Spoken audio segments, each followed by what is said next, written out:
Hi, I am Darcey Corria, Miss Wales 2022, and this is my interview with the Pageant project.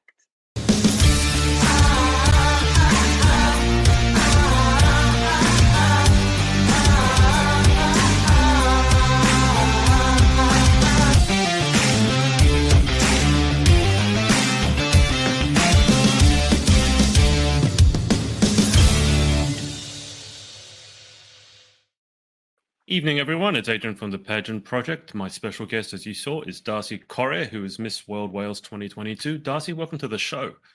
Oh, thank you so much. It's good to be here. It's good to finally get a chance to talk to you. Now, I normally do my research on my interviewees, look them up on Google and things like that before I have a chat with them. I have to say it's not every day that when I Google someone's name, the results that come up is almost died in a car crash. So for those, I'm not going to assume that everyone knows the story behind that, but we're lucky. I'm happy to have you here, that you're here. But Thank you. I guess you might as well start with that. Is the recovery, how is the recovery? Is it ongoing? Do you want to tell people a little bit about what happened and what the journey was like? Because it looked horrific. Yes, so I was involved in a near fatal car accident back in January the 19th, and it resulted in me breaking my neck, my jaw, my pelvis, and a bone right at the bottom of my back. And I was in hospital for about 3 weeks. And then even when I got home, I was sort of bed bound for, I would say, about 3 months. I was in a Wow. big chunky neck brace that Mm. I like to think was preparing me to hold the Miss World crown. And it was a really difficult time, definitely a very difficult time. I think it's actually quite easy to forget how much of a struggle it was now that I'm feeling a lot better and my recovery has gone really, really smoothly. I couldn't have wished for a better recovery, really. And luckily, I have amazing support systems around me, the Miss World family, the Miss Wales family, my own family, friends. It's been a long year, but at the end of the year, I'll be at Miss World and it'll all be worth it. So my recovery has gone really well. Just waiting for a couple of appointments about my neck, just to make sure that everything is healing correctly. And my jaw, there's metal in my jaw, so that will stay in my jaw forever. And it's funny actually, because I remember when I had the accident and the doctors came in and said, "Oh, you'll be in the neck brace for about 3 months." And I just thought, "Oh, they're just saying that." I won't be in the neck brace for 3 months. By the time I go home, I'll be able to take it off. And then actually getting home and realizing that that was my reality Mm. for 3 months was really difficult and life changing, completely life changing. But I wouldn't change it. It happened for a reason. I believe that everything happens for a reason. And I think that if anything, it's allowed me to have even more empathy with people who are disabled or people who can't carry out daily tasks themselves.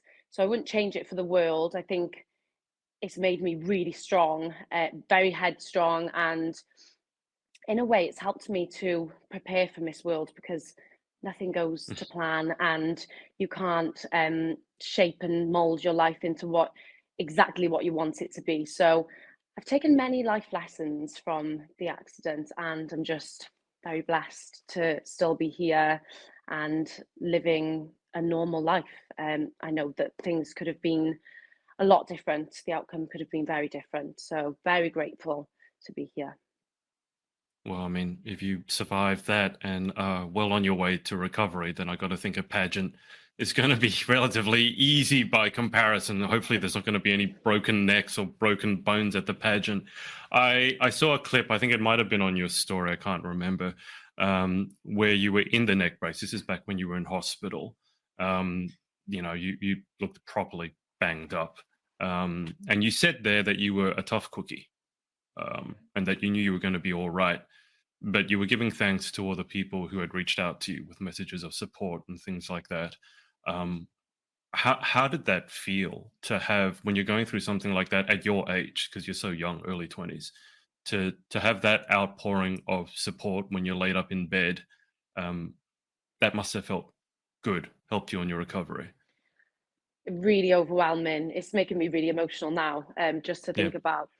Really overwhelming, yeah, that people took the time to message, and people were contacting my mum, and everybody was just sending so much love and positivity, and I really do think that that was crucial in my Mm. recovery, and sort of giving me the push to get out of hospital and get home, and really start my recovery journey. So I'm eternally grateful for everybody's messages, but it was extremely overwhelming at the time. I couldn't really believe that all these people were messaging me, and really cared, and were taking the time out of their day to send their love and support. Mm. So definitely overwhelming and really heartwarming, and definitely gave me the strength to get out of hospital and get home and really start my recovery. So I'm really grateful for everybody's messages. Was there any one message or couple of messages that particularly stood out during that time? Well, I would say Julia Morley and Carolina come in to the hospital to see me. That's actually a story in itself.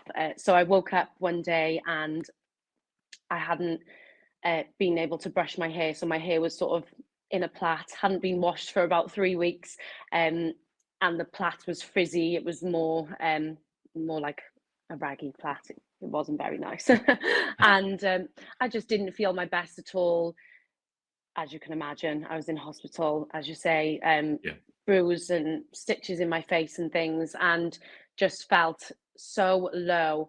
And one of the head nurses of the ward, she came in the morning and said, "Oh, you've got the lady who runs Miss World coming in today." And I said, "No," I said, "you're confused. You must be talking about Paula, the director of Miss Wales." And she said, "Oh no, um, a Mrs. Morley." And I was, I thought, is this my medication talking? Am I dreaming? I really didn't know what to Oh think. my God. So thank God that she did tell me, that nurse, because I think the plan was to surprise me. I think my mum and Paula were both planning to surprise me. So I called my mum and I said, "Is it true that Julia Morley is coming into the hospital?" And she said, "Oh, we weren't going to tell you." I said, "Well, thank God somebody did, because I need my hair to be brushed and neatly put into a bun, and I need fresh pajamas, a nice nightie." So thank you to the nurse that made me aware of that, because otherwise I looked half a state when they saw me, but I would have looked a true state if I hadn't have known. And that was just surreal, having them come into the hospital, just to see them in person. I think because I had never met them before, and they're Mm. sort of just, I think sometimes people can become just figures that you see on social media. Yeah. Sometimes you forget Yeah. that they're actually real people, Mm. and they're living and breathing, and they're out there doing something at that moment in time. So it was amazing. Yeah, truly so emotional that they had taken the time out of their busy schedules to come and see me, which is why I was so shocked. I just thought, they're coming to see me. And I think at that point, I didn't actually realize how bad the accident was. I don't think I realized that I had a broken neck and a broken jaw. I didn't Mm. really understand how bad my injuries were. So I was thinking, oh, I've only had a bump. Why are they coming to see me? But I was just clinging on to every single word that Julia Morley was saying. And by the end, I think they stayed for about an hour, maybe an hour and a half. And by the Wow. end, I was getting so tired, and I was still just trying to be alert and cling on to every last word. And that was just amazing. I'm really excited to actually meet Julia and Yeah. Carolina and Steve as well again, just to see them when I'm at full health and can really take it in that I'm actually meeting them, and for them to see that I've recovered as well. That'll be a really nice moment. It might be a bit surreal for them as well, because I mean, last time they saw you, you were laid out in a hospital bed, and now you're, from all appearances, back to full health. What was it like?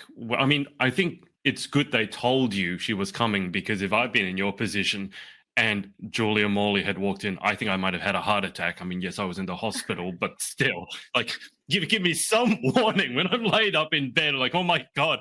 Um, because obviously, Julia or Mrs. Morley just won didn't win, sorry, that's completely the wrong terminology, but was awarded, I believe, you probably know better than me, I think it was a CBE. I saw a photo Yes. on which is a huge honor, but so well deserved because of what Miss World stands for, with the philanthropic aspect, humanitarian work that not only you guys do, but she's done herself, which is why she's always so busy. Um, what was it like seeing her and Carolina, who's a current Miss World, if people don't know, what was it like seeing them walk through the door? That must be surreal. Yes, completely surreal. And at the time, as you can imagine, I think it was about 3 weeks after my accident, I was on really heavy pain medication. Yeah. So everything felt like a dream anyway. I was numb to everything. I was numb to happiness, numb to pain. Right. So it was just, even now, it feels like it was a dream. I sometimes forget, and sometimes I'll go on my Instagram because I've pinned it at the top of my Instagram. Yeah. So sometimes I'll go on my Instagram and I see Julia Morley and Carolina, and I'm just next to them in a wheelchair and a neck brace, and I think, surely that didn't happen. Yeah, very surreal and just a really special moment. I was trying my best to be present in the moment and feel that it was real and I wasn't dreaming, because I know I wasn't dreaming. They did really come. But yeah, so special. Such a moment that I will remember and cherish forever. So grateful for them that they came all that way. It was just so kind of them to do that.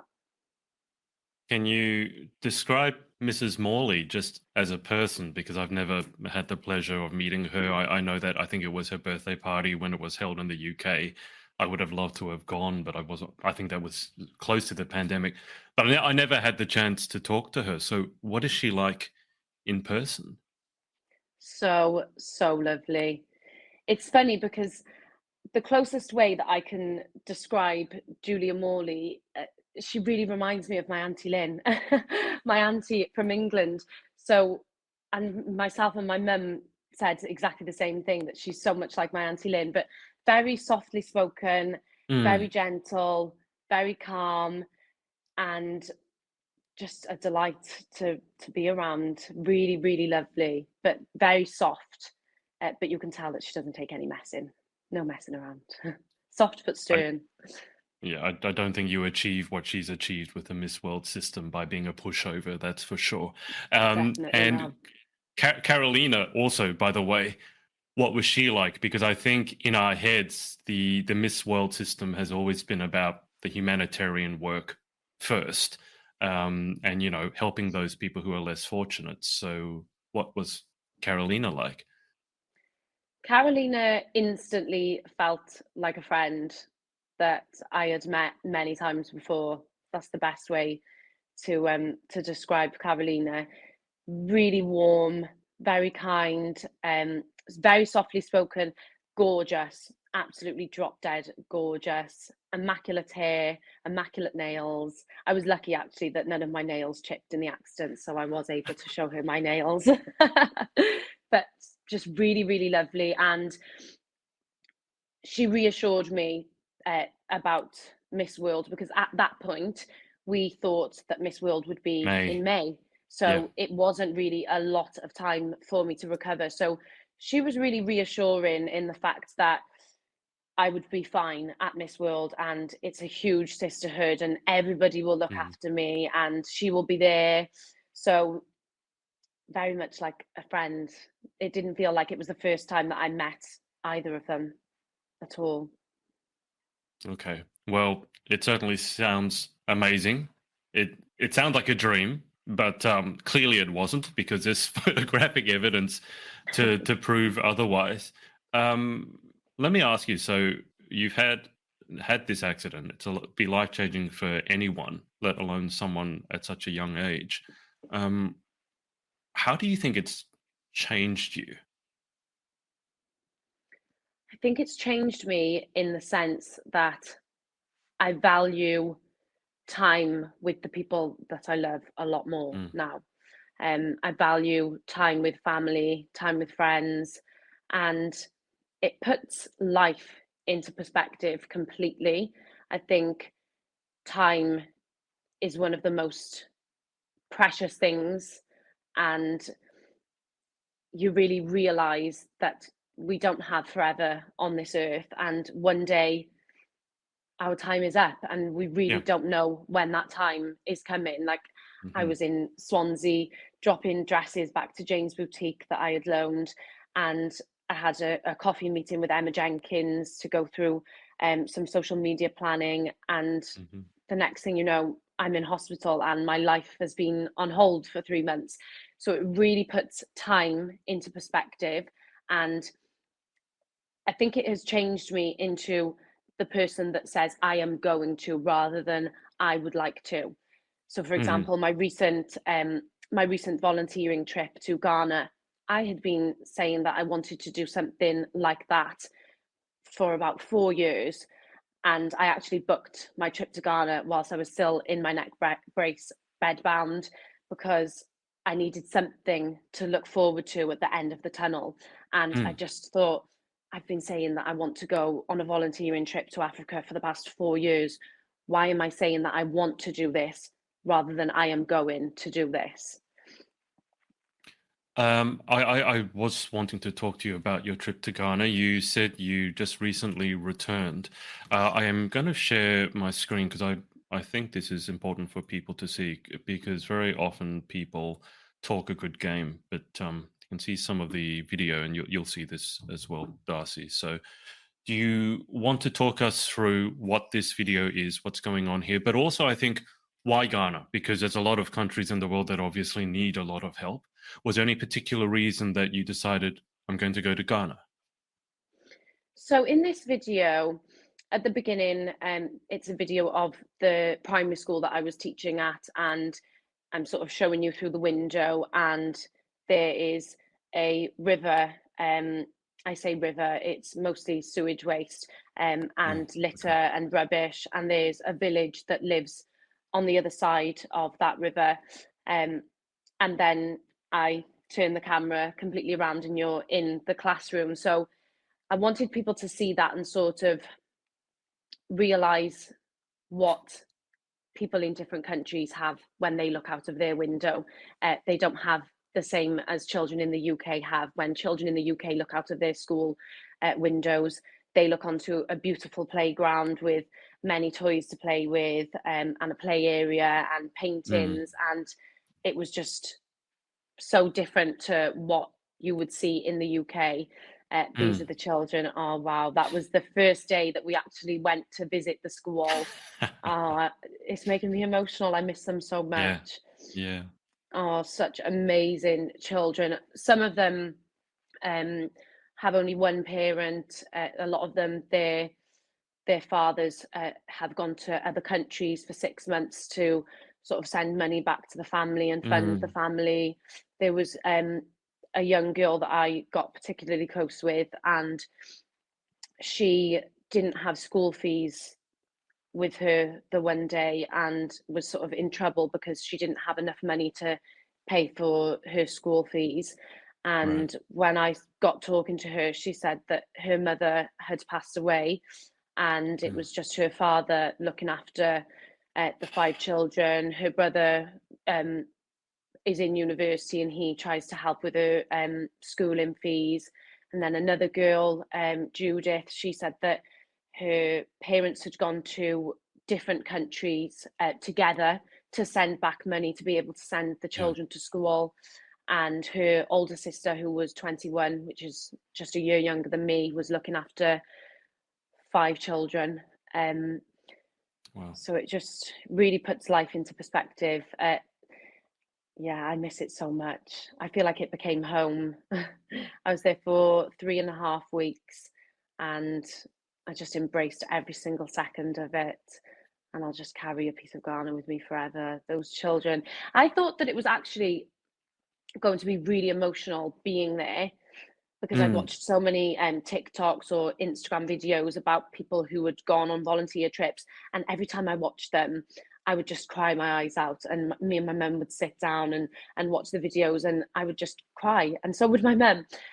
But when I got there, it was nowhere near as emotional as I thought it would be, because these children that I met, they don't know any different. So Yeah. they are more than happy with the cards that they've been dealt. And it was just a huge realization that, and this is not to dismiss any problems or stresses that people may experience in the Western world, but Of course. we're so lucky to live, especially in the UK. We're Mm, so lucky to live in a country that has free healthcare, a free education system, and children have a childhood, and that childhood is mm, really respected. Um, we're just so privileged, and we really don't realize it. In terms of why Ghana, I'd always wanted to go to Africa, and I saw somebody from my area had gone to Ghana through the same organization that I went through about 2 years ago. And I watched her video and just cried my eyes out. And I fell in love with Ghana through her video, if that actually makes sense. yeah. Yep. So I always knew that it would be Ghana because I'd watched that video, and after that video, I knew that I wanted to go to Ghana. And I'm so glad that I did go to Ghana. Some of the girls that I met in Ghana have now gone to Tanzania to do the same thing in Tanzania. And it looks Wow. absolutely gorgeous in Tanzania as well. Yeah. But Ghana, I'm so glad I chose Ghana. Absolutely stunning country. The people are amazing people, so happy, full of Mm. life, full of joy, so welcoming. And yeah, I love Ghana. I'll have a piece of Ghana with me forever. I'm so glad. Best, I would say that that trip is the best decision I've ever made in my life. So I'm really glad that I went on that trip. Oh, that little girl at the end. That was the traditional African dancing that we watched. I watched a lot of traditional African dancing actually. And they're just some children that I saw walking down the street, walking to school. The kids at the school again. Oh, I loved it there. The thing that really strikes me, Darcy, about this is I've worked in schools before, not as a teacher, but as a sports coach. So I've been in classrooms. I mean, obviously, I was in school at one point, as have you. But I've never seen in a Western world people be so happy. I mean, you speak about they don't know any differently, and certainly that's true. But what I love, particularly with the young ones in the classroom, they look so happy. I've never been in a classroom where my classmates were that happy. I don't remember ever being that happy in a classroom. But they're all just smiles and joyous, and that's something I don't think we have very often in the Western world. I mean, is that like an accurate reading of it? They just look, for the most part, they look so not just happy but joyous. Yes, I would agree, especially with the children in the school. They were all so Mm, happy. And I find that in the UK, you could walk into a classroom and you'd probably have maybe 10, 12 of the pupils would be really bubbly and really enthusiastic, but you would always get one or two that were yeah. quieter and more reserved and more Mm, timid and more introvert. But even the children that were more introvert, or for example struggled more with their schooling and weren't as intelligent, yeah. let's say, they were still beaming with joy and just shined from inside. And yeah, they were just so happy. I would say actually that I noticed a difference. We went on a weekend trip up north to Moli, which is a safari park. I would say that the children in the village there, I noticed that the children there at this village was very rural. They sort of live off the land and produce themselves. So they're sort of a self-sufficient village. And the children do go to school. They go to school within the safari park. So everybody that sort of works in the safari, they live on the safari and their children go to Mm, school. But this village was sort of 15 minutes into the safari park, away from where the rangers and their families lived. right. And so very rural, sort of in the middle of nowhere. And I would say that the children there were not as happy. And of course, it's completely understandable. They didn't have as much as the children I was Yeah. teaching in the school. So I definitely noticed it there, but I will say they did brighten up when they were told to get in line to wait for donations. And there's one photo that I've got, and I can just remember this little girl, one of the girls that I was with, one of the volunteers, she put a headband on this little girl. She must have only been around 2, 3, and she had like these colouring books in her hand and something in the other hand, and she sort of just like tottered along. And I tapped on the girls and I said, "Oh, look at that little girl! She's going home to say, Mum, look what I've got." And yeah, they were a lot happier once they had had some donations, and it's completely understandable, sort of the circumstances that they live in, and still very welcoming, although they weren't Mm, as happy as the children in the school, sure. which I completely understand because they had a lot less than the children that I was Yeah. teaching in the school. They were still very welcoming and happy to have us there. And we watched a lady, she was selling tubs of shea butter, and she was putting the shea on the floor and bashing it and showing us how it was produced. And everything that they do within the village. So that lady makes the Mm, shea butter and then she sells it. Um, so that was really, really touching actually to see. Yeah, very emotional to see that side of Ghana, because I felt like in the school, um, the majority of schools were fee paying schools. right. Um, so I personally felt that gave the most in the childcare centre, which is um, where children have been sort of abandoned and left by their parents, and they're being looked after by nuns and sisters that live in the childcare centre.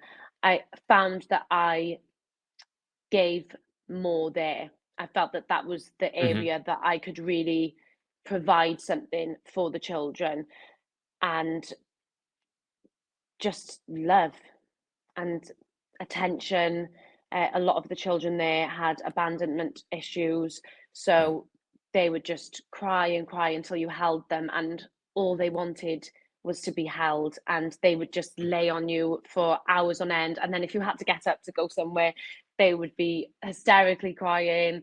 Um, so I think from the whole experience, I feel that the childcare centre was where I was able to actually give love and attention to the children. I did love the English teaching. I really did love that. And Hmm. those children were slightly older. So I was able to sort of get more back with them and build a rapport with them.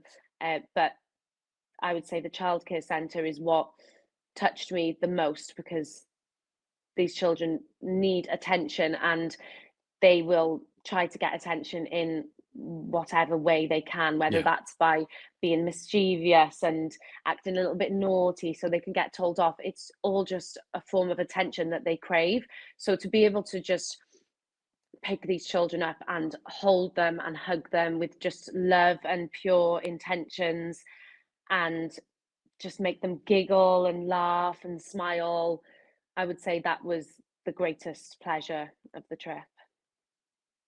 Are you planning another trip there in the near future or a similar trip? I will go back to Ghana. Yes, I will go back to Ghana, and I'll go back to the house that I stayed in and see the people there again. I would like to try Tanzania because the girls that I met, the volunteers, are all saying that Tanzania is amazing. So I would love to definitely go back to Ghana, definitely. But I would like to maybe go to a few more places in Africa. And I know that the organisation I went through, they do the project in so many different countries. You can go to Sri Lanka, you can go to India. So it Mm. is definitely something that I'll do again. My mum really wants to come next time, so but I'm not sure. She might fall in love with the children too much and want to bring them home. The organization that you went with, is that an organization that anyone can volunteer with? I'm just thinking about your fellow Miss Wales contestants or anyone in the UK watching. They might look at this and go, wow, that's something that I'd like to do, really go help and have a real impact. The organization, is that something that anyone can volunteer with? Yes, anybody can volunteer. It's called Plan My Gap Year. And I can Hmm. imagine that that probably throws some older people off. But I would say the average age was about 22. The Hmm. majority of us were 22, but there was a girl who was 29 who said that Yep. before we arrived, there was a boy that was 34. So it really is any age. I think from 17 and above, if you're Okay. under 18, you have to get your parents' permission. Uh, Sure. but they were a really good organisation to go through. Plan My Gap Year. Everything was sort of easy and plain sailing. There was a lot of support there, and you Mm, felt really safe when you landed in the airport. They collected right. you. And I would honestly advise anybody who is able to go on a volunteer trip, Mm, not just to Africa, anywhere in the world where you think that it's needed.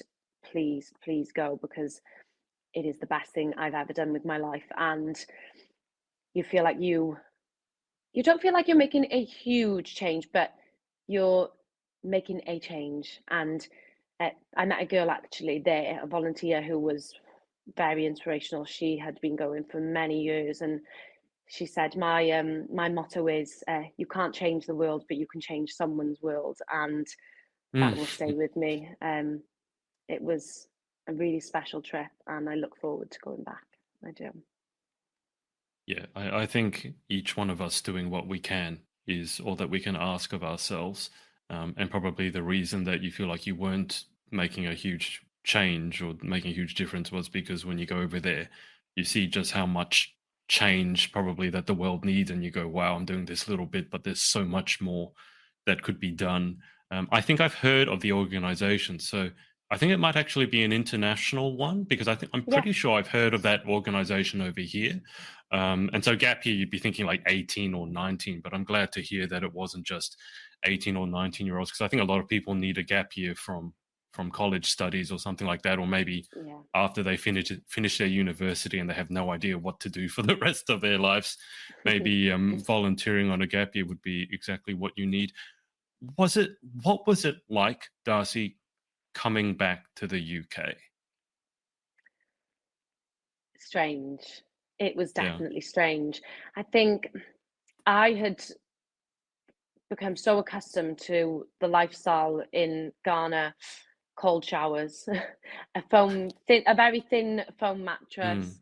Um, I've become so accustomed to the lifestyle there, and sort of the lack of resources, and how small everything was, and small buildings, and derelict buildings, and things that were unfinished and not so much pleasing on the eye. And then mm, coming back to the UK was very strange. I actually met somebody on a train a few months ago, and we got chatting, and he was from India. And I said, "Oh, I love Wales. I do love Wales." And he said, and we were chatting for a really long time. And he said, "I think you need to leave your own country to come back to your own country and realize how amazing the UK mm, is." mhm. And it definitely did that for me. I got Yeah. back, landed into Heathrow, um, and everything seemed so big. It still does now. Everything seems huge. Even now, I'm sat in my living room, and it feels so large compared to the Yeah. space that they have in Ghana, in terms of their living, uh, shops, and just the infrastructure there. So everything feels huge here. And I will say that Ghana roads did wonders for my PTSD, because you cannot have PTSD when you're in Ghana and you're in taxis, because the potholes are huge and the roads are terrible. The traffic is insane. Nobody gives way. There's no traffic lights. It's just every man for themselves. So I would say I'm more comfortable now being in cars in the UK after being in Ghana. I did see, I think it was on a TV show that was, it was in Africa, and they were showing the state of the roads. And actually, no, it's one of my friends who lives in South Africa, and she told me there was a pothole, because we were talking about potholes over here. I think I was complaining and whinging. And she showed me a photo of what is a pothole in Africa. And I kid you not, if it had rained, it would have been a swimming pool. Like I They do. looked at it and it's like, that's not a pothole. Your entire car could fit in there. So when you say that, I've also heard from my Sri Lankan friend, I don't know if this is something to Africa, there are no rules. There's a gap, you go. If you don't go, you're stuck in there forever. So No I don't rules. know if that's the best way to get over PTSD, but I guess it's a way. It's like exposure therapy, but that's supposed to be gradual. I don't think it would have been very gradual in your case. It would have just been like chuck you in the deep end and like, here you go. Yeah, it was definitely. Well, I took my neck brace with me to fly in, and when I landed, I got picked up and taken to a local hotel to stay in Accra, and then the next day we travelled to Kumasi. So I didn't put my neck brace on in the taxi going to the hotel in the evening, and then in the morning we got onto sort of a minivan, and I looked at the boot and I thought, oh, I wonder where the cases are going, because there were about 10 of us, maybe even 11 volunteers, and no boot for the suitcases. So I was sat in a window seat, and they started to pile the suitcases on the seats in front of me. So that made me really nervous, because they piled them so high that I couldn't see the road. Sure. So I put my neck brace on because I just felt really overwhelmed, and not being able to see the road is like sort of a trigger for me. I like to be able to see the road and see where we're going. And one of the girls looked at me, and I can't remember who said it, but one of the girls looked at me and said, "What's on your neck?" And then I explained the story, and they were like, "Oh, move over here, make sure you can see." And then from there on, everybody was really kind and made sure that I was okay. So after that moment, I think that was just like the little hurdle that I needed to get over. And then after that, I was absolutely fine.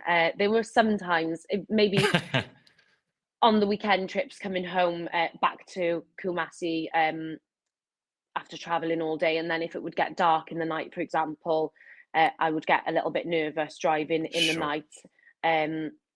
But nowhere near as nervous as I thought I would be. I think after my accident, I've had a lot of anxiety, I would say, and worry, just worry to fall and slip or injure myself and go backwards in my recovery. But I think that having Ghana so close to Miss World was actually a blessing that I didn't realise before I went. Such a blessing, because now I've overcome so many hurdles that Miss World isn't so daunting anymore. I did wonder for a while, will I be able to do this, and will I be fit enough to do that, and will I be nervous on the roads in India? So I think having the two quite close together has been a blessing for me, because I overcame many hurdles in Ghana. So now India isn't as daunting and more exciting.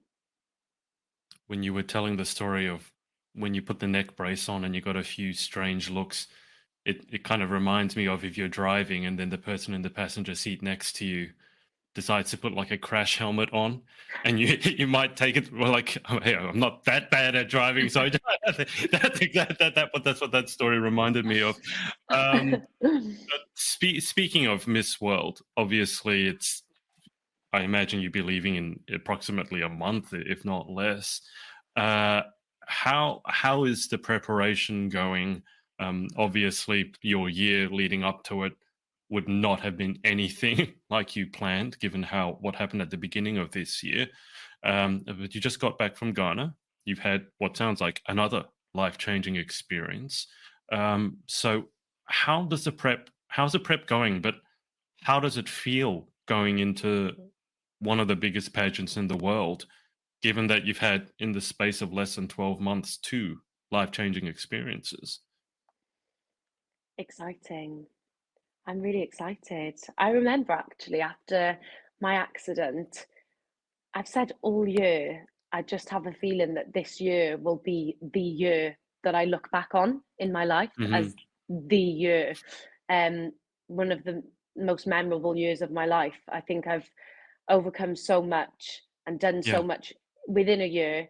And it makes me really proud, actually, to look back at the position I was in January and February and March and even going into April. I feel really proud that I'm here now and the time has come, and I will just be so proud to be on that stage and to be Mm. representing Wales. I think it makes it even more special to me now, having been through, most importantly, the accident, and then having been to Ghana as well.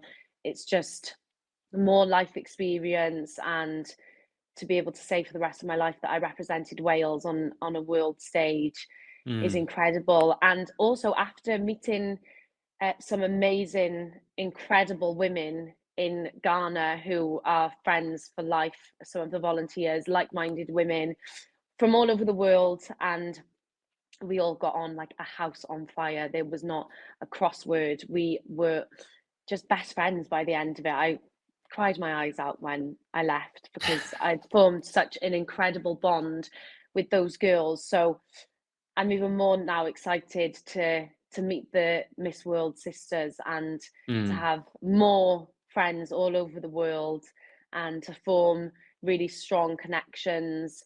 I'm such a people person. That is, I would say that's one of my greatest pleasures in life is connecting with new people, meeting new people, Mm. connecting with them, getting to know them, sharing stories between one another, and especially people from different countries and different cultural backgrounds, and hearing about what Christmas they celebrate or how they celebrate their birthdays and what their national day is like and what their country is like. So just a really special year. Very excited. It almost looks like there's no pressure on you. You're not putting any pressure on yourself. You look genuinely, and I could understand this if this was the case, given what you've gone through. But you just look, you said excited, but I'm not seeing like, oh my God, I have to do this, I have to do. You look excited and maybe even grateful that you finally get the chance to wrap up this year that you said you're going to look back on with getting to represent your country on an international stage. Is that accurate? Like, you don't look frazzled at all. I think behind closed doors, I do have my moments where I panic, Sure. but I'm not putting any pressure on myself. And as you say, I'm just really genuinely excited and so Mm. grateful actually that the dates moved. I'm really grateful. And I feel like the Yeah. universe and God were working in my favor with that one because I look back now at how I was in May. And Mm. had Miss World been in May, I would have had a completely different experience to what I'm going to have now in Yeah. November and December. So I'm just so grateful that I'm fit and healthy and able to really give the competition my all. And I'm back to Darcey. I think had it have been in May, I wasn't myself. I was sort of Sure. Darcey who was in recovery, Yeah. and I I wouldn't have enjoyed it as much and been able to give it my all and get the full experience. So I do panic behind closed doors. I'm all Oh, smiles, but I do sure. panic. I do panic behind closed doors, and I do feel some pressure because it's crunch time now. I think for Of so course. long Yeah. it had been, oh well, I'm doing this and then I'm doing that, and then in September I'm going to Ghana, and now September's been and gone. It's October, so Miss World is here. It's in my face. So it is daunting, and I do feel pressure, but it's in God's hands, and I'm just here to enjoy the journey. And I don't want to put pressure on myself. I just want to enjoy it and be present in the moment. I think Mm. sometimes if you put too much pressure on yourself, um, sometimes it can be the worst thing for your mental health and for your confidence, and you can really crumble. And confidence is another thing. I feel like I'm confident again. I know that Yeah. even when I went to the final of Miss Universe GB when Jess was crowned recently, I felt such a lack of confidence there. I really didn't feel confident. I remember sort of going out into the foyer in Hmm. the interval to get a drink, and I just got my drink and I went and sat back down, and everybody else was mingling, which is usually me. I'm that person. I'm always mingling. Oh, I haven't seen you for ages. You look lovely. I love that. I'm very Yeah. much a people person, and I love to socialize and meet new people, and would usually use that as an opportunity to network and meet new people and catch up with people. But I had just such a lack of confidence. I think from my accident and not going out for so long and being in a neck brace, my Sure. confidence was so low. So now that I think that Ghana actually was like a rehab for me emotionally, and healed a lot of trauma that I had inside. I think before I Mm. even went to Ghana, I feel like a different person completely coming back from Ghana. I think that trip, I went obviously to do a good thing and to experience a Mm. different culture and see what other people live like, and in that process actually found myself again, which is the cherry on top of the cake. So I'm going into the Miss World competition positive and happy to be there. What happens if you win? I'm sure you've given some thought to this. So, if at the end of Miss World this year, um, you are crowned Miss World, what next? Whatever the Miss World organization has in store for me, I would be. It's actually a very scary thought. I think it's scarier to imagine yourself winning than not winning because it's such a life changing moment, and Mm. it would be incredible. I would be very emotional. I'm so thankful for the neck brace for allowing my neck to be strong enough to hold the crown again. I remember Danny Latimer said that to me when I was struggling with wearing the neck brace, and Paula, the Miss Wales director, they said you need to stop thinking of it as a horrible piece of medical equipment that's tied around your neck, Mm. and think of it as this is the piece of equipment that is enabling my neck to get strong again so that I can hold the Miss World crown. Right. But if I do, and fingers crossed, God willing, if I do win Miss World, I will give it everything, my heart and soul. That will be my life for my reign, and it would be such an honor. Uh, just, I mean, before you head over there, I've spent a good deal of time in the UK. So I have some understanding of, let's say, the differences between England, Scotland, Northern Ireland, Ireland, and Wales. I know you Welsh to be very fiercely proud. I mean, I'd say the same probably about all those countries that I just mentioned. But when you're going over to, because as you mentioned, it's a melting pot of people from many, many different countries and cultures. And some people still probably wouldn't know that, for example, the UK is separate countries and England, for example, is not Scotland, is not Ireland. What, if someone asks you to describe Wales, the culture, the people, as separate to the UK as a whole, what, in your mind, what makes Wales Wales? It's funny actually because we had this conversation in Ghana as volunteers. I asked the girls to tell me about their countries, and we sort of went around.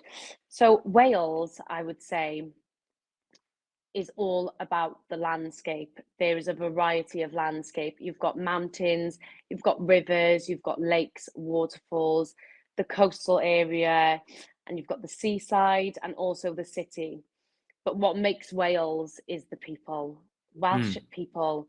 And it's probably hard to imagine that Welsh people can be so different to English people, but we are just so different. Welsh people, you know, if I had my neck brace on and I went up into the valleys of Wales, nobody would stare at me. They'd go, "Oh, love, what have you done to your neck? How do you manage that?" So it's just that real warmth and friendliness and very down to earth. The Welsh are very, very down to earth, salt of the earth. Um, People would give you their last penny in their purse, and it's a real sense of community. And I noticed that when I had my accident, but not so much just when I had my accident. There's been many car accidents and people, young people especially, who've lost their lives in Barry, and you really notice the Welsh community will really stick together. Very strong people, the strongest people I know, tough and hardworking and patriotic. Very proud to be Welsh. Very. Wales is the place to be. I want to bring up 2 points, because for my time in Wales, and I spent a deal of time in Wales specifically, I remember 2 things. Castles. I just remember there being castles everywhere. I don't know if that's a Welsh thing or a UK thing. So is Wales famous for its castles? I think it is mostly a Welsh thing, actually. Yeah. Yeah. I know that there are a lot of castles in England as well, but I think the Welsh are very proud of their castles. Yeah. Castle Cork is absolutely stunning. That's the one I've been to. Yep. Cardiff Castle, right in the city centre, is absolutely stunning. I think the UK as a whole has got a lot of castles. I wouldn't say that it was just Wales, but with Wales, there's a history behind every castle, and that is sort of enriched into the culture, and everybody's sort of aware of the background of each castle, and we get taken there on school trips. So the castles in Wales are something that we are really proud of, and we like to show off about our castles. Well, they're very well maintained. I remember going to some of them, and they weren't just like falling apart. You'd have plaques about the history and the families involved, and it was really fascinating because some of the castles in Wales are older than white Australia here. So you have to understand, it's like, wow, this. Sometimes you'd sit in a pub and it's like, this was, built in 1600. I was like, wow, that's older than white Australia. But the other thing I need to ask you, so Wales, you said patriotic. When I was last in Wales, it was during the Rugby Cup, the World Rugby Cup. Now, you couldn't go anywhere because everyone was out in force supporting Wales, as they should. But here's my question for you. I don't know how much you know about rugby, but you're going to go to India. You're going to be meeting women from all around the world. Miss World America, I think, might have just been crowned or is about to be crowned soon. They don't know anything about rugby. To them, football is NFL.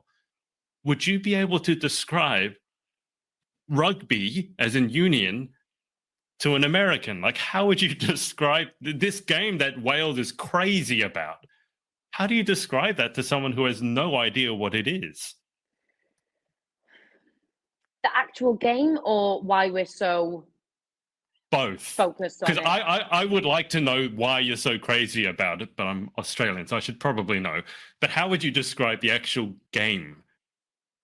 I'm not too familiar with rugby. It's not my strong not point. Either. I'll be honest. When we had Miss Ireland, Miss Northern Ireland, Miss Scotland, and Miss England all came to Wales, and we actually went to watch a rugby game. And I can't remember who it was. One of the girls had Daria, I think, Miss Northern Ireland. She had no idea, as well as me, about anything to do with rugby. Someone was trying to explain rugby to me the other day, and I really struggled with it. Football, I find, is quite easy, but rugby... Easier to understand. But then I don't... This is the funny thing. I don't fully understand the game, but whenever Wales are playing and it's a big game, there you go.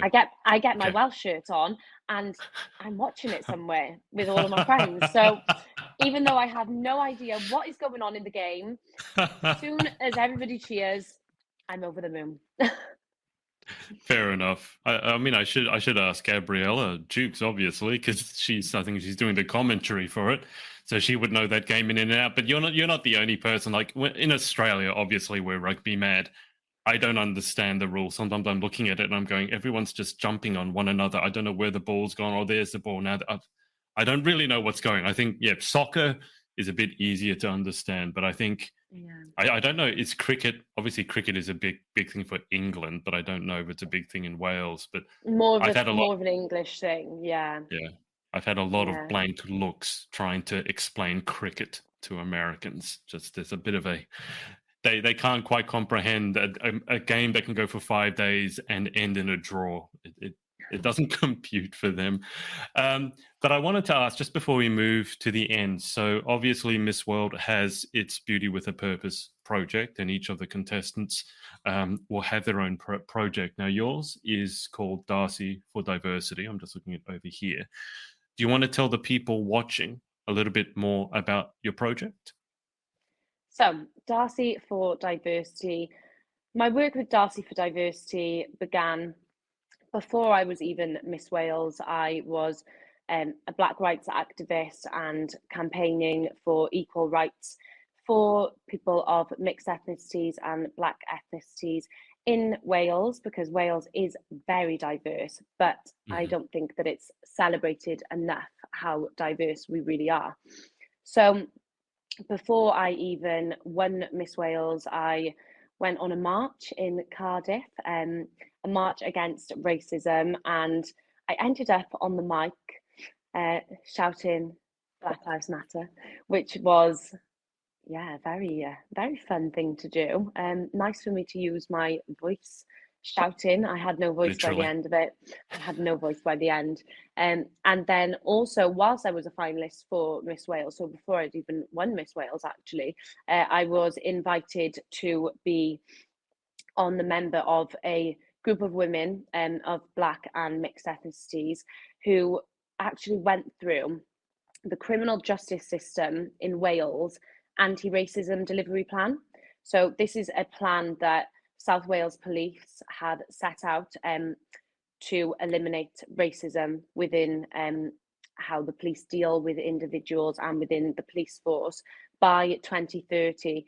So my role in that with the other women was to go through the anti-racist delivery plan and see where there was room for improvement. For Hmm. example, they had referred to refugees as refugee people in part of the text, and I pulled them up on that because I just felt that it didn't sound right, and I just wasn't very comfortable with it, with the term refugee people. Mm. So that's just an example of one of the comments that I had for that anti-racism delivery plan. So the project as a whole is just really to get Wales celebrating diversity and to advertise that Wales is a diverse area. And when one of the Miss World judges actually, well, a representative of Miss World came to judge Miss Wales when I Mm. handed over to Millie May, Miss Wales 2023. And she was an Asian woman. And she said, I was actually really worried to come to Wales because I didn't know how accepting they, as a country, you would be to Oh other wow. races and people from other countries. And then she said, I saw your Instagram and saw your work with Darcey for Mm. Diversity, and it really put me at ease coming to your country. So thank you for that. And most of all, it's a way to celebrate um, the accomplishments of Black people in Wales. And I've held workshops for younger people, Brownies and Rainbows groups. I'm not sure if you've heard of them, but Brownies, Rainbows, and Guides. So they're like a guides group. Right. Rainbows is the youngest, then Brownies, then Right. Guides.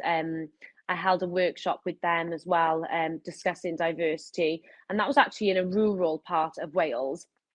But I would say that it's more needed in a rural area, like the one that I went to, because there's less diversity in the rural areas.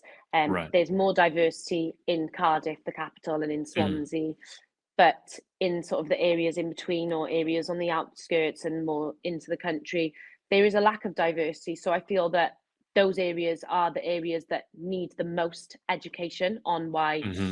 we should celebrate that, you know, Lily has brown skin and Elliot has white skin. And isn't it amazing that we're all different and we can all live in harmony and we're all Mm. human beings? So that was really my goal for Darcey for Diversity. I also held a workshop with the Miss Wales finalists, Millie May's group of finalists, and that Yep. was to get them to sign up to a Zero Racist Wales and share my experiences as a mixed race woman living in Wales and get them thinking really about the diversity in Wales and how we can celebrate and encourage people Mm. to accept it and to encourage them to stand up to racism should they ever be witness to it. And that was lovely, and the girls were really supportive. And I think my goal, I did Miss Wales twice, but I think the second time I had a real goal. I wanted to win Miss Wales, and not just as a win for myself, but as a win for mixed race young girls all over Wales, because I feel that growing up in Wales, it's not the most diverse. It's not as diverse as England, I wouldn't say, Right. but there is diversity here, and I didn't really see that in the media growing up. I never, you know, now I would say younger mixed race girls would probably look up to Maya Jama in the UK, but in Wales in particular, I never ever had one individual who I could say, oh, she looks like me, and Yeah. I'll be like her when I'm older. It was always Caucasian women with blonde hair and blue eyes, and I really struggled with that growing up. And in school, I felt I'm not white enough, and struggled with some racist comments or racist Right. jokes as it was put across. And then I got to maybe 18, and then felt that I wasn't black enough. So Right. my reason for wanting to win Miss Wales and have that platform was to help others and to really be a role model and an example to young mixed race and black and Asian and all women in Mm. Wales, that regardless of your ethnicity or what you look like, you can strive for what you want in life, and your ethnicity doesn't have to define you, and you don't have to be white or black. You can be in the middle like me and still Mm. do well and make change and find your place in the world. Yeah. It's I do sympathize with the mixed race situation. I mean, I'm not mixed race, but I was born in Australia, lived my entire life in Australia, so I identify as Australian, but obviously I'm not Caucasian. So kind of knowing, am I Australian? Am I Chinese? Am I something else? And you don't really know how to ask that because it sounds like a silly question to ask, right? Like, who am I? I don't know who I am, but it's a struggle when you're a young person and sometimes even going into into adulthood to sort of carve out your own identity, because in some ways it's easier if you're Caucasian because that's what you are. It's easy if you're Asian, but if you're somewhere in between, it can actually be quite a difficult thing, I think, for a young person to figure out. And I did see, and I think this is a bit sad, like racism is still well and truly alive, because I did see a post somewhere. I can't remember where, it doesn't matter where, but I think they were surprised that someone representing Wales in a pageant was basically not white. And, I hope that was just innocent curiosity, but just kind of hope that we can move past that. It's like, as you said, diversity doesn't really matter what the color of our skin is. If we're Welsh, we're Welsh. If that's how we identify and we're proud of our country, then that should be enough.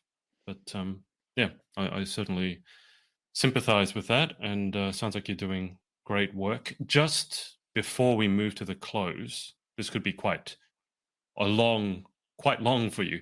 But is there anyone that you'd like to give a shout out to for supporting you along your journey? Take as long as you need, or as short and sweet as you want. I would first of all say Emma Jenkins. Emma Jenkins has been a role model to me since the first time I did Miss Wales, and has really helped to shape me into the young woman that I have become. And I've sort of watched her growing up in the pageant industry, and she has definitely been an example that I have followed, and I'm so grateful for all of her help when I was having my recovery, and she Mm. set up a GoFundMe because she knew that I couldn't work. So Emma Jenkins is definitely a pageant role model for me, and just a role model in general. Sorry, she's lush. I love Emma, and of course my mum.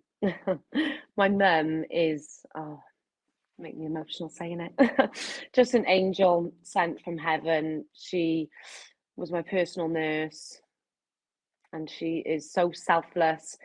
She's never doing anything for her, always for other people, always running around, busy doing this, busy doing that. And it's never for herself, it's always for other people. And she always messages me to say how proud she is, and always tells me how much she loves me. And I always wonder how I have turned out into turned into the woman that I am, and how I ended up becoming Miss Wales. And it's all my mum.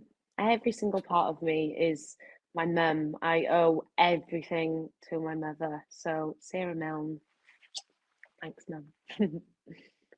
I forgot that you Welsh love the word lush. I haven't heard Lush. that word in a long time. I will say it's not my favorite word.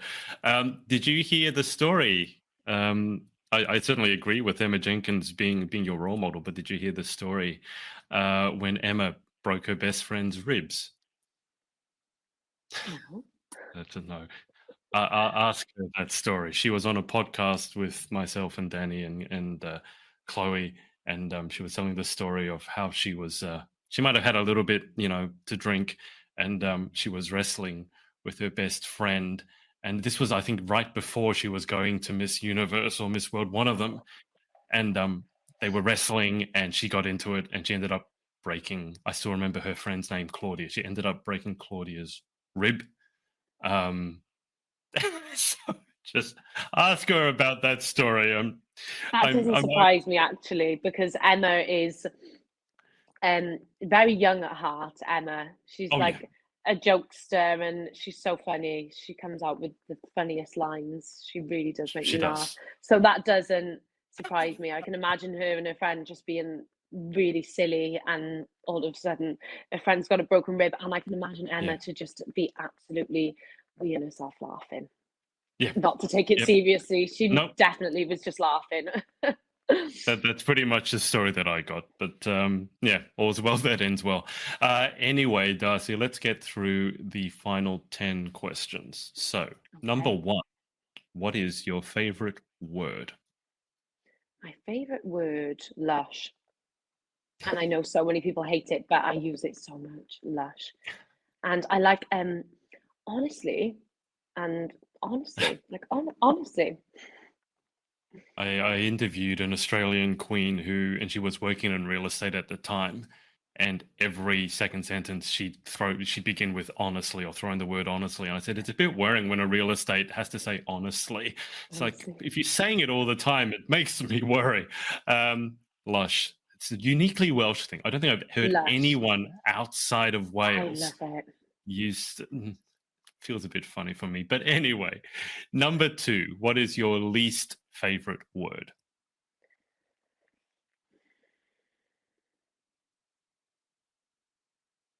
I don't have one. I know a lot of people don't really like the word moist, but that doesn't really doesn't bother me. I don't have a least favorite word. Probably like a really nasty swear word would be my least, and I won't say Okay. what it is. Sure. Number three, in life, what gets you excited or what turns you on? Food. Oh, here we go. It's not a Food. And that pageant was, interview if we don't talk about food. yeah, food. And that was the main thing by the end. It was like we were on I'm a Celebrity, Get Me Out of Here. Have you watched that? Yes, yes. Yeah. by the end of the time in Ghana, it was like we were on I'm a Celeb. We would all be laying in the bunks. Oh, I can't wait to have an Oreo. Oh, I can't wait to have chips. Oh, I can't wait. I can't wait for a Chinese. I can't wait for a piece of toast. I Food. can imagine. I can imagine. All right, number 4. So that's what turns you on is food. Number 4 is what turns you off. Oh, that's a difficult one. Turns me off.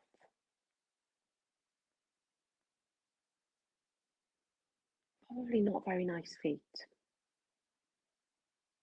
on a man or a lady. If you don't have very nice feet. Not, yeah, feet. I don't love feet on the best day.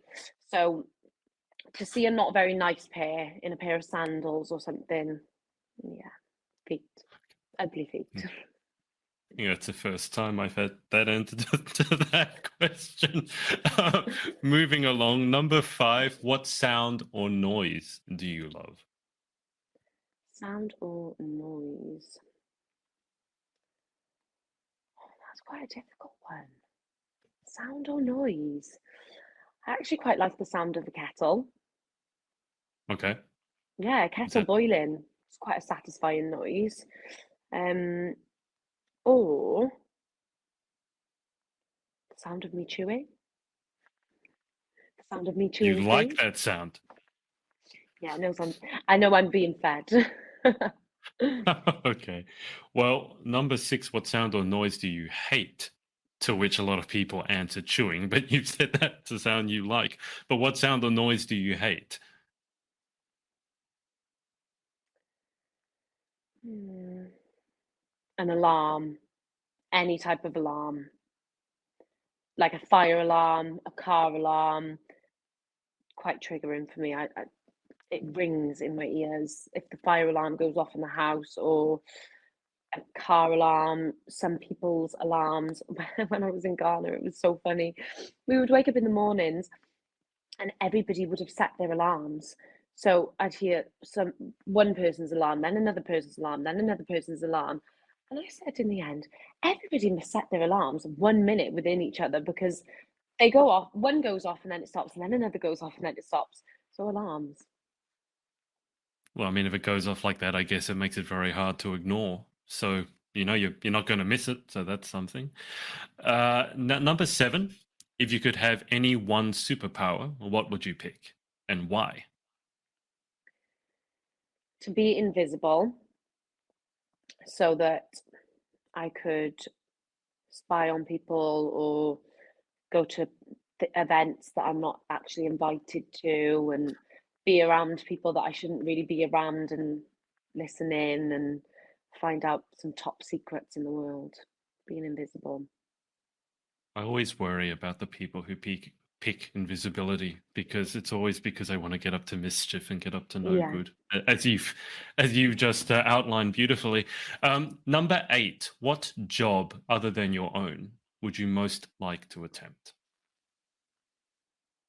I think a doctor. I think if I could go back into education, I would become a doctor. I think that is one of the best jobs in the world to be able to save lives and Mm, perform life-changing surgeries on people, transplants. Yeah, doctor. I envy Millie May, the new Miss Wales, sometimes because I could listen to her talk about her doctorate's degree all day. I'm fascinated by it. So if I could go back and decide at a young age that I was going to be a doctor, I think I yeah. would. Especially after having my accident and things like that, to know that you can truly save someone's life is pretty cool. Yeah. What about what job would you definitely not like to attempt? I don't think there's any job that I wouldn't actually try. I think I would try anything that would people would throw at me. I would do anything, try anything. I feel like I'm very much always trying to reinvent myself and try new Mm, things and look at new life from a different perspective. So I can hand on heart say there's not a job in the world that I wouldn't try at least once just to see how somebody might live if that is their job every day. That sounds about right. Final question. If heaven exists, what would you like to hear God say when you arrive at the pearly gates? You achieved everything I had planned out for you, and you have lived your life truly and kindly. That sounds like it'd be a good thing to hear. Yeah. Well, Darcey, that's about it. Thank you so much for your time and for coming on. Thank you so much for having me. It's been a pleasure. And best of luck over in India. When are you leaving for the international? I believe the dates I have had are the 18th of November. Right. Okay. So just over a month's time, about 5 weeks. Yeah, about 5 weeks. So crunch time now. I'm sure you'll smash it. I think after the Oh, year thank that you. you've been through, I don't think anything is going to phase you, and if it does, it won't phase you for long. So Thank you. I'll keep you on the line for just a sec whilst I hang up with the audience. But thanks to everyone for watching, and we will speak to you next time. Bye for now. Hey, thanks so much for watching. Sorority Access is now open. So if you'd like to join an amazing group of women and learn how to be the most powerful, confident, and impactful queen possible, head to thepageantsorority.com. I'll see you there and see you in the next video.